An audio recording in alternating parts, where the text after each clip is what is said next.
드디어 복된 날입니다. 오늘은 역대하 32장 24절에서 33절까지의 말씀을 함께 살펴보겠습니다. 오늘 본문은 하나님께서 아수르 군대를 물리치신 이후의 일입니다. 히스기야 왕위 14년째 일이죠. 히스기야가 죽을 병에 걸린 것입니다. 그런데 역대하에서는 이 내용을 아주 간략히 다루고 있습니다. 그래서 어떤 내용인지 이해하기가 쉽지 않은 거죠. 먼저 우리가 이해해야 할 부분이 있습니다. 역대하는 오늘날 우리에게도 주시는 하나님의 말씀이지만 먼저 1차적으로 누굴 위한 성경이었습니까? 포로 귀한 다음 세대를 위해 기록됐다는 거죠. 그들에겐 열왕기하 말씀이 이미 있었습니다. 그 내용을 다 알고 있었기 때문에 역대기에서는 왕들의 잘못보다는 왕들의 어떤 면에 집중했죠? 긍정적인 면에 집중했습니다. 왜냐하면 기록 목적이 포로에서 돌아온 백성들의 신앙 회복이었기 때문입니다. 그렇기 때문에 본문에 줄여진 이 부분들이 어떤 내용이 있었는지 살펴볼 때는 열왕기의 말씀을 보면서 이해를 돕도록 하겠습니다. 먼저 본문의 24절 말씀입니다. 그때 히스기야가 병들어 죽게 되었으므로 여호와께 기도하매 여호와께서 그에게 대답하시고 또 이적을 보이셨으나. 열왕기하 20장을 보면 선지자 이사야가 히스기야에게 나아옵니다. 왕은 그 병으로 죽을 것입니다. 이렇게 전합니다. 그러자 히스기야가 하나님께 간절히 눈물로 기도를 드리죠. 하나님은 이 기도를 들으셨습니다. 3일이면 완전히 나아서 성전에서 예배하고 15년을 더 살 것이라 말씀하셨습니다. 하지만 히스기야는 낫게 해주실 이 증거를 요청합니다. 하나님은 증거로 해 그림자를 10도 뒤로 물러가게 하셨습니다. 하나님은 불안한 히스기야의 마음을 긍휼히 여기시고 기적도 보여주셨습니다. 그런데 히스기야에게 교만이 찾아왔습니다. 25절에서 26절입니다. 히스기야가 마음이 교만하여 그 받은 은혜를 보답하지 아니하므로 진노가 그와 유다와 예루살렘에 내리게 되었더니 히스기야가 마음의 교만함을 뉘우치고 예루살렘 주민들도 그와 같이 하였으므로 여호와의 진노가 히스기야의 생전에는 그들에게 내리지 아니하니라. 히스기야에게 어떤 교만이 생겼을까요? 이 역시 열왕기하 20장을 살펴봐야 합니다. 당시 최강국은 아수르였습니다. 그때 바벨론이라는 나라가 아수르의 지배 아래서 독립을 꾀하고 있었습니다. 바벨론은 주변 국가들과 연합군을 조성해서 아수르에 저항하려 했던 것이죠. 이때 바벨론에게 히스기야의 병이 낫고 기적도 나타났다는 소문이 들렸습니다. 그들은 히스기야의 병문안을 명분으로 남유다와 동맹을 맺기 위해 찾아왔습니다. 열왕기하 20장 12절에서 13절 말씀입니다. 그때 발라단의 아들 바벨론의 왕 브로닥 발라단이 히스기야가 병들었다 함을 듣고 편지와 예물을 그에게 보낸지라. 히스기야가 사자들의 말을 듣고 자기 보물고에 금은과 향품과 보배로운 기름과 그의 군기구와 창고의 모든 것을 다 사자들에게 보였는데 왕궁과 그의 나라 안에 있는 모든 것 중에서 히스기야가 그에게 보이지 아니한 것이 없더라. 히스기야는 바벨론에서 편지와 예물을 받고 그에 대해 대답합니다. 보물이 얼마나 많고 군사력이 얼마나 되는지를 보여준 것입니다.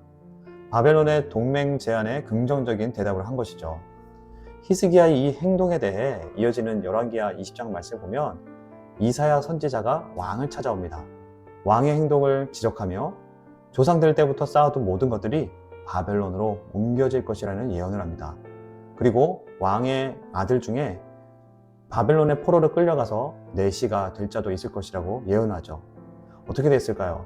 이 예언대로 남유다는 바벨론에게 멸망당하게 되고 히스기야의 증손인 여호야긴 왕과 마지막 왕인 시드기야 왕이 포로로 끌려갑니다.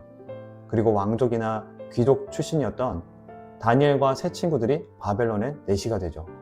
우리나라의 내시와는 다른 왕궁의 고위 관료입니다. 이사야 선지자의 예언대로 하나님의 말씀은 성취되었습니다. 성경은 히스기야 왕이 바벨론과 동맹을 맺은 것에 대해 왜 교만이라고 말씀했을까요? 하나님이 치료하셨고 하나님이 기적을 베푸셨다는 것을 말하지 않았기 때문입니다. 하나님의 영광을 드러내지 않았다는 것을 말씀하는 것입니다. 본문 31절에 히스기야의 행적을 기록한 말씀은 이렇게 말씀하고 있습니다. 그러나 바벨론 방백들이 히스기야에게 사신을 보내어 그 땅에서 나타난 이적을 물을 때에 하나님이 히스기야를 떠나시고 그의 심중에 있는 것을 다 알고자 하사 시험하셨더라. 하나님은 히스기야를 붙들고 계셨다가 잠시 놔두셨습니다. 하나님의 악의적인 방법이 아닙니다. 히스기야의 선택을 존중한 테스트였습니다. 하나님을 더욱 신뢰할수록 하나님은 솔로몬보다 더 큰 복위와 영광을 주실 수 있는 분이십니다. 그것만이 전부는 아니지만 적어도 구약시대에 하나님은 그렇게 일하셨습니다. 하지만 히스기야는 어떻게 했습니까? 바벨론에서 사자들을 보냈을 때 하나님의 영광을 드러내지 않았습니다. 히스기야는 동맹국을 의지한 것입니다. 이것이 히스기야의 두 번째 교만입니다. 모든 것을 보여주며 바벨론과 동맹을 맺으려 한 것이죠. 하나님이 싫어하시는 동맹국을 의지한 것입니다. 하나님을 찾지 않으면 어떻게 됩니까? 평안을 잃게 됩니다. 이어지는 27절 30절은 하나님께서 히스기야 왕에게 주신 축복입니다. 히스기야가 부와 영광이 지극한지라 이에 은금과 보석과 향품과 방패와 온갖 보배로운 그릇들을 위하여 창고를 세우며 곡식과 새포도주와 기름의 산물을 위하여 창고를 세우며 온갖 짐승의 외양간을 세우며 양떼의 우리를 갖추며 양떼와 많은 소떼를 위하여 성읍들을 세웠으니 이는 하나님이 그에게 재산을 심히 많이 주셨음이며 이 히스기야가 또 기온의 윗 샘물을 막아 그 아래로부터 다윗성 서쪽으로 곧게 끌어들였으니 히스기야가 그의 모든 일에 형통하였더라. 히스기야의 교만의 실수 뒤에 하나님이 히스기야에게 주신 축복을 기록했습니다. 이 문맥을 보면 히스기야의 교만이 더욱 안타깝게 느껴집니다.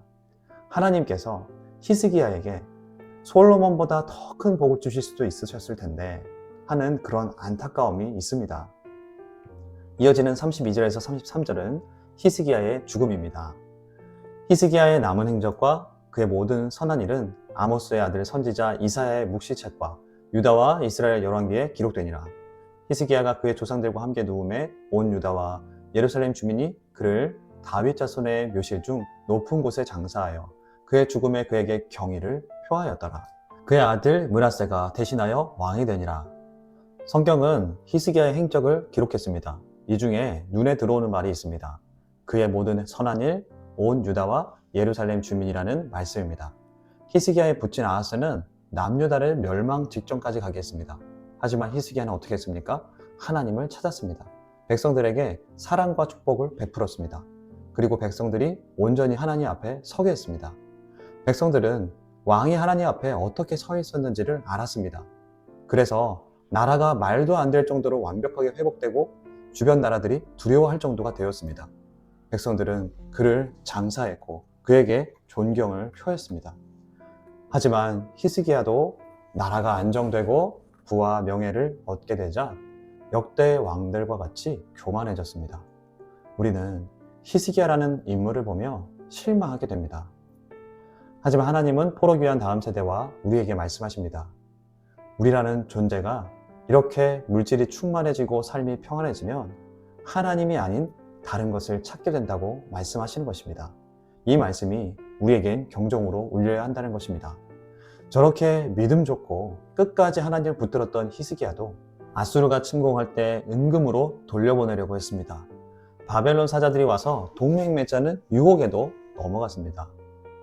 우리 또한 연약한 자들임을 깨닫고 오늘도 겸손한 마음으로 하나님 앞에 무릎으로 나아가야 함을 알려주시는 말씀입니다. 그래서 예수님을 보내주셨습니다. 우리로는 할 수 없기 때문에 예수님을 보내주신 것입니다. 오늘도 우리는 예수님을 바라봐야 합니다. 오늘도 내일도 모레도 예수님 때문에 내가 믿음을 가진 존재라는 사실을 확인해야 합니다. 이 확인은 주님 나라가는 그날까지입니다. 하나님은 그 사이사이에 우리에게 더 좋은 것을 주시기 위해 또는 믿음이 더 성숙되기 위해 어떤 테스트를 주기도 합니다. 그럴 때 우리가 예수님을 보며 믿음으로 서서 하나님이 주시는 은혜와 복을 누리기를 바라고 축복합니다. 끝까지 예수님을 붙잡고 어떤 시험이 온다 할지라도 승리하시기를 바라고 축복합니다. 이 시간 말씀을 기억하며 함께 기도하겠습니다. 오늘의 평안이 우리를 교만으로 빠지게 할 때가 있사오니 우리의 믿음을 오늘도 붙들어 주시고 오늘도 내일도 예수님을 바라보며 승리하기 위해 기도합시다. 오늘도 하나님은 우리를 너무나도 잘 아셔서 우리에게 더 좋은 것 주시기 위한 고난과 시험을 주실 때 우리가 하나님 안에서 보며 이 고난과 시험을 잘 통과하도록 지켜주시기 위해 기도하며 나아가겠습니다.